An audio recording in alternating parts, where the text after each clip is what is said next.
मैं समय हूं। समय निरंतर निर्वाध गति से चलता रहता है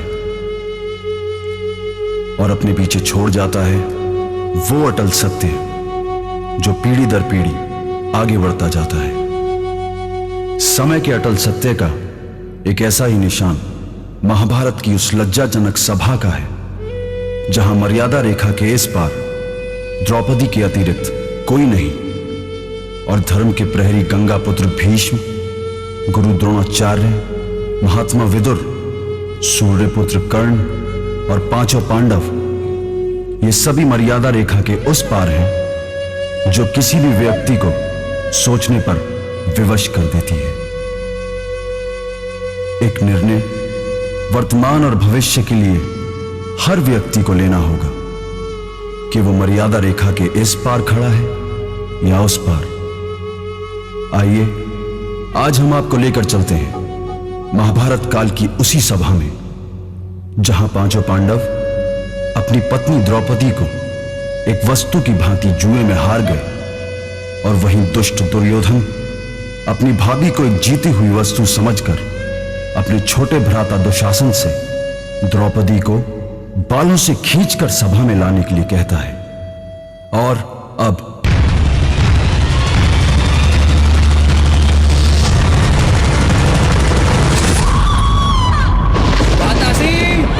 मैंने आपका आदेश पूरा किया, अब आगे कहिए मेरे लिए क्या आज्ञा है। ये रही आपकी दासी।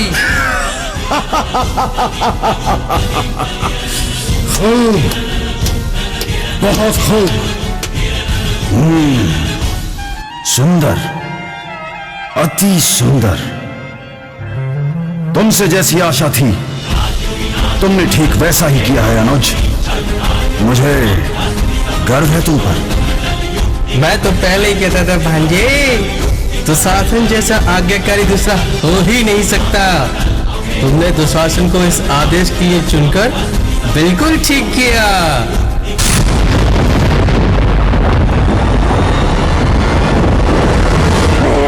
दासी नहीं हूँ दुर्योधन, मैं साम्राज्ञी हूँ। तुम्हारी चौसर पर पड़ा कोई मेरू नहीं जिसे जब जी चाहे उठाकर फेंक दोगे।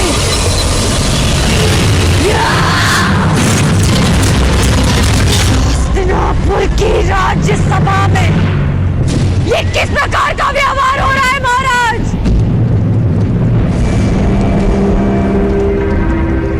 मैं कुरुवंश की कुलवधू, आपके अनुज की पुत्रवधू, कुरु राष्ट्र की प्रतिष्ठा हूँ। हस्तिनापुर की लक्ष्मी बनकर मैंने इस नगर में प्रवेश किया था महाराज, और आज मुझे यहाँ इस प्रकार इस सभा में लाया जा रहा है। क्यों महाराज? क्या ये भी कुरुवंश की कोई रीति है? द्रौपदी, आपको अपनी पति की आज्ञा का पालन करना चाहिए। यह तो द्यूत से पूर्व प्रिय युधिष्ठिर को सोचना था, परंतु जब युधिष्ठिर आपको जुए में हार ही चुके हैं तो आप अब दुर्योधन की दासी हो, और दासी तो दासी होती है। उसके साथ कैसा भी व्यवहार किया जा सकता है, इसमें मैं क्या कर सकता हूं?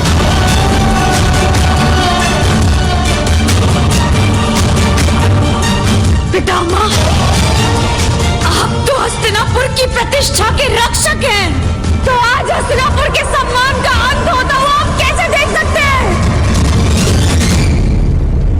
आप तो स्वयं माता गंगा के पुत्र हैं पितामह, वो तो पतित पावनी है। फिर आपके सामने ये पाप होता हुआ आप कैसे देख सकते हैं पितामह? मैं भी विवश हूँ द्रौपदी। हस्तिनापुर की सुरक्षा के प्रण से बंधा हूं। मैं युवराज व महाराज के विरुद्ध कुछ नहीं कर सकता। तुम्हारे अपमान से मैं आहत तो हूं, परंतु मैं तुम्हारी सहायता नहीं कर सकता पुत्री।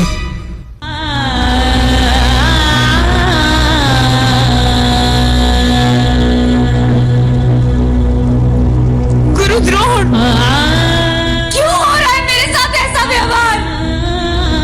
क्या अस्त्र शस्त्र का ज्ञान देते समय लज्जा की शिक्षा देना भूल गए थे आप अपने शिष्यों को? क्या युद्ध भूमि में अपने प्राणों को दांव पर लगाने के साथ साथ एक स्त्री के मान को भी दांव पर लगाना सिखाया आपने?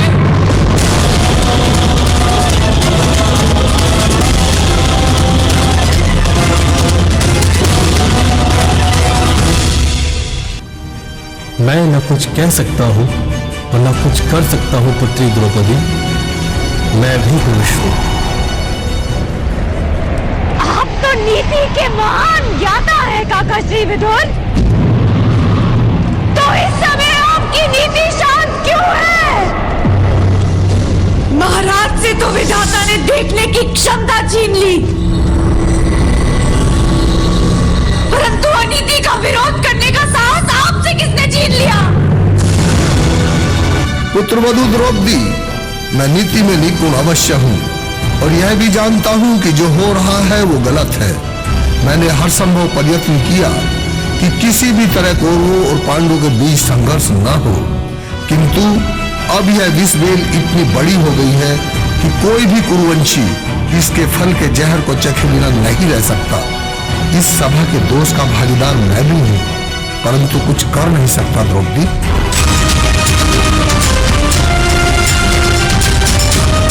मैं कैसे दासी हो गई? किस प्रकार दासी बन गई मैं? अभी तक धर्मराज युधिष्ठिर ने मेरे प्रश्न का उत्तर दिया ही नहीं। जब वो द्यूत में स्वयं को हार चुके थे, तो उन्हें मुझे हारने का अधिकार किसने दिया? कहते हैं कुरु ध्वज के नीचे धर्म सांस लेता है, तो उसी ध्वज को थामने वालों से मैं ये पूछना चाहती हूँ कि क्या यही धर्म है कि जुए में हारा हुआ जुआरी अपनी पत्नी को भी हार जाए? क्या यही धर्म है? इस सभा में उपस्थित प्रत्येक मनुष्य से मेरा प्रश्न करने का अधिकार है, परंतु मैं केवल आप सबसे यह प्रश्न करना चाहती हूँ कि जिसके साथ अग्नि को साक्षी मानकर सप्तपदी लिए, क्या उस स्त्री को एक वस्तु समझ लिया आप सबने?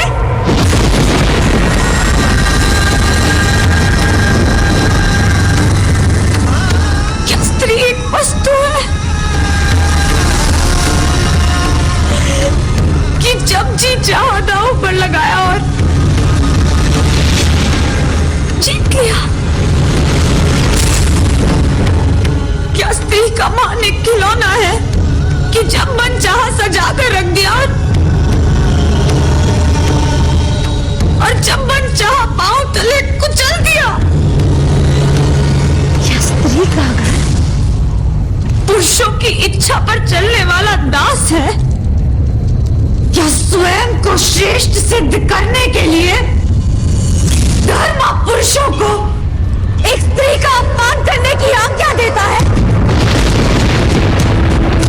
या धर्म स्वयं ही एक स्त्री के अपमान का कारण है? आप पांचों ने भले ही अपने आप को दास स्वीकार कर लिया, परंतु याज्ञसेनी द्रौपदी अभी भी स्वयं को स्वतंत्र मानती है और इस संसार की कोई भी शक्ति उसे दासी सिद्ध नहीं कर सकती।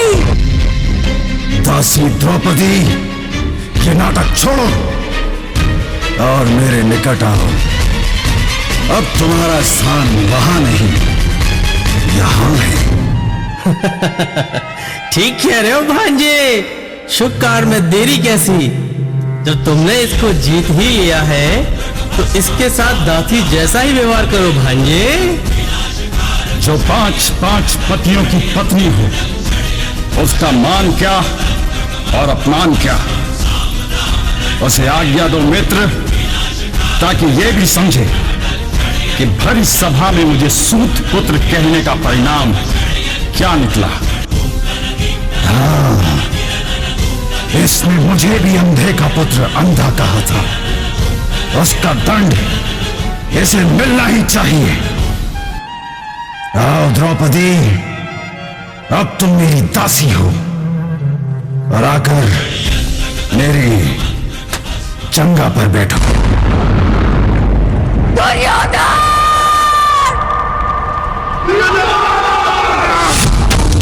शांत शांत।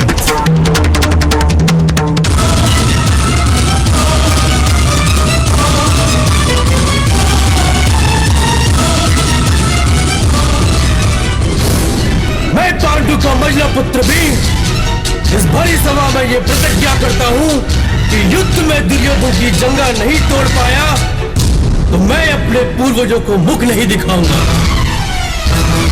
देखते क्या हो, बड़ो दुशासन, और तुम सब तो अब मेरे दास हो। चुपचाप ये मुकुट उतार कर नीचे रख दो।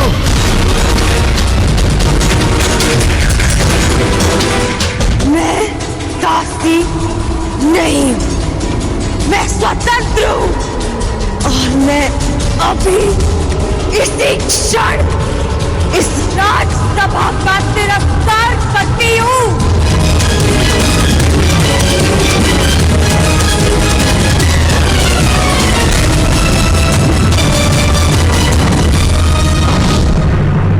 महाराज, ये दासी आपका और मेरा अपमान करके सभा से जा रही है। इसे रोकिए महाराज, अन्यथा बलपूर्वक मुझे रोकना पड़ेगा। ठहरो द्रौपदी, यदि तुमने दुर्योधन की आज्ञा नहीं मानी तो तुम दंड की पात्र होगी।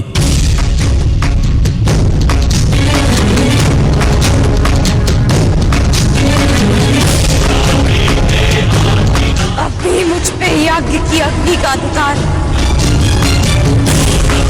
अभी मुझ पर मेरे पिता का अधिकार है। पांडव भले ही अपनी पत्नी को हार गए हो, परंतु द्रौपदी अब भी स्वतंत्र।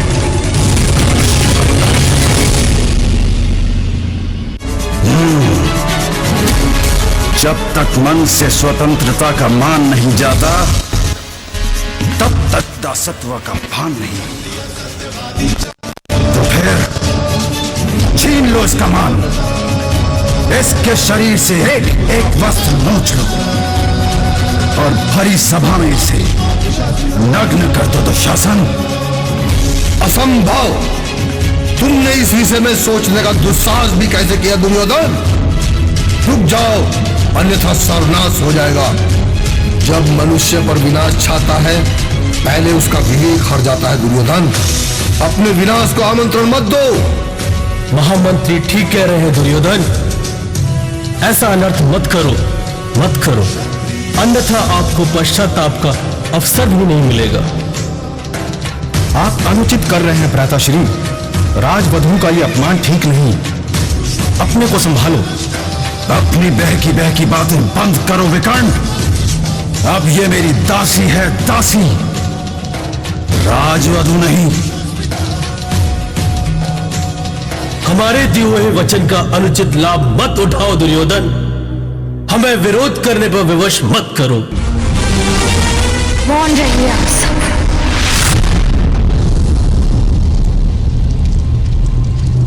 क्योंकि आप सब में से किसी में वो क्षमता ही नहीं है।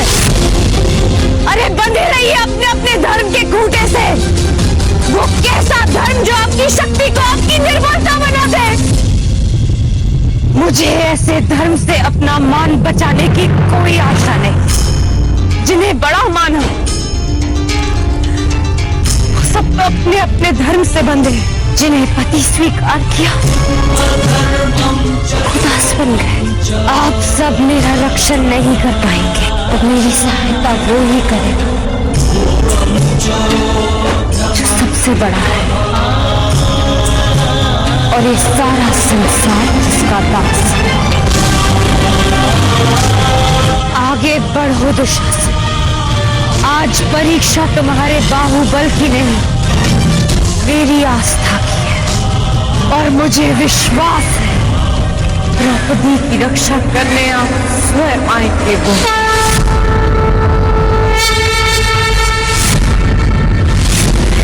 गोविंद,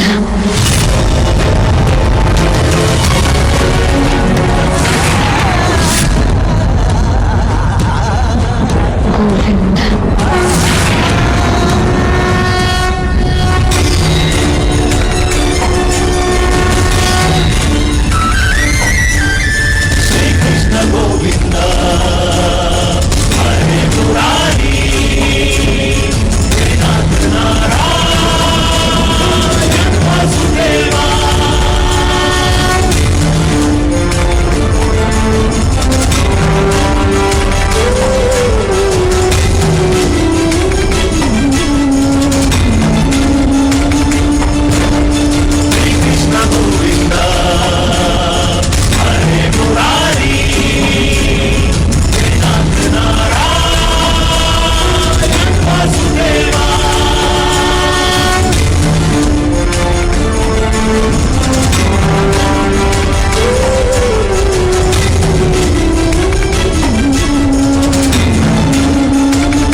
तुम्हारी ये शक्ति फिर कब काम आएगी?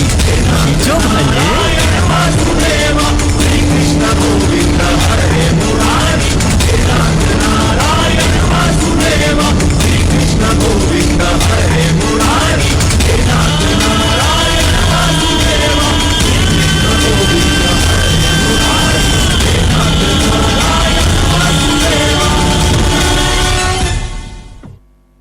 क्या हुआ अनुज? तुम ठीक तो हो? तुम गिर कैसे गए? द्रौपदी, पुत्री द्रौपदी, ये क्या अनर्थ हो रहा है सभा में?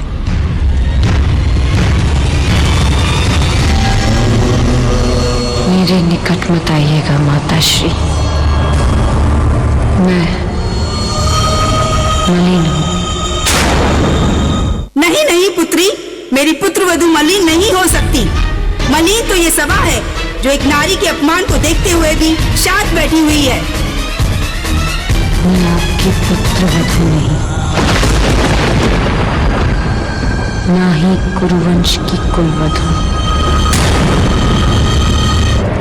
और ना ही आपके पुत्रों की पत्नी। मैं एक जीता जागता शव हूं। मैं कुंड हूं, इस सृष्टि की सभी स्त्रियों के आंसुओं का। आज मैं अग्नि सुता नहीं, स्वयं अग्नि हूं,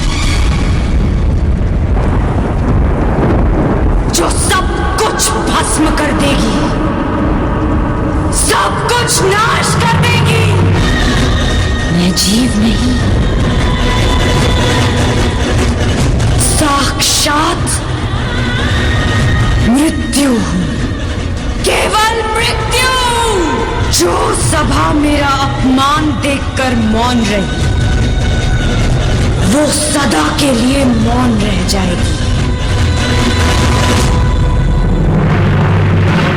मुझसे हरण किए गए वस्त्र इस सभा में सभी के शव वस्त्र बनेंगे।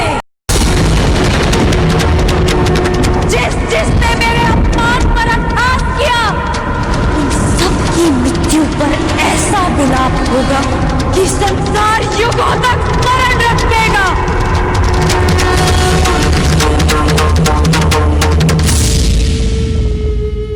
यद्यपि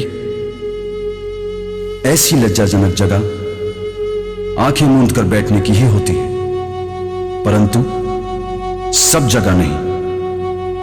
क्योंकि जिस देश में नारी शक्ति पूजनीय मानी गई हो, उस ही देश में नारी की मर्यादाओं का हनन हो रहा हो, तो वहां आंखें मूंद करके बैठ जाना कदापि अच्छा नहीं।